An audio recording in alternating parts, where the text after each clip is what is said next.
It has been an awful 3 weeks. It began with the rapidly abandoned plan to protect a former cabinet minister. We are going to hold MPs to account. The return of allegations about Tory sleaze. How are you? Face coverings not worn. Train lines not built. And culminating yesterday in that speech. Yesterday I went, as we all must, to Peppa Pig World.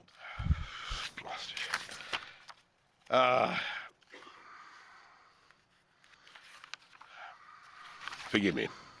When this happens, you know the country has noticed. Forgive me. We got it. Forgive me. We got it. After Cabinet this morning, new questions for ministers. Does the Prime Minister still have your support? Is he making a pig's ear of it? Everyone loves Peppa Pig. Last night, the government majority was cut to 26 on a vote on social care. The ayes to the right, 272. The noes to the left, 246. Dozens of its own MPs voted against or stayed away. The unhappiness is growing. But I don't want to pretend it's been a good few weeks. I think it's been a pretty terrible few weeks. And, obviously people will be wanting things to get better. I've spoken to several Conservative MPs who didn't want to go on camera, but one said to me last night had been hopelessly handled. Another one said the people in number 10 have to do a much better job of steering the ship in the right direction, but ultimately the buck stops at the top. And one even said to me, he has to go. He never really ran London. He couldn't run the Foreign Office, and he certainly can't run the country.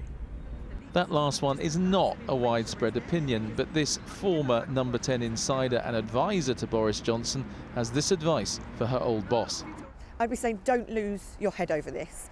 Your MPs are grumpy, but the general public still has goodwill in your direction. The focus groups are saying that, the polling is saying that. The Labour Party still doesn't have answers on some of the major problems in Britain today. Therefore, calm down, do fewer things better, don't spread yourself too thinly, and focus.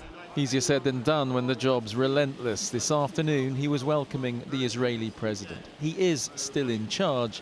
Prime Minister, do you have the support of your MPs? There are just more and more questions. As you say, more and more questions, and this torrid time for the PM showing no sign of abating just yet, Andy. No, Sian, and one MP I spoke to today said this will not be fixed overnight. But I think it's worth saying that the MPs I spoke to today were much less worried about people losing their way in speeches and much more concerned about the way business was being done at the top of government. In other words, what was being prepared in number 10, sent over to Parliament with MPs being told to vote on it without it being properly explained.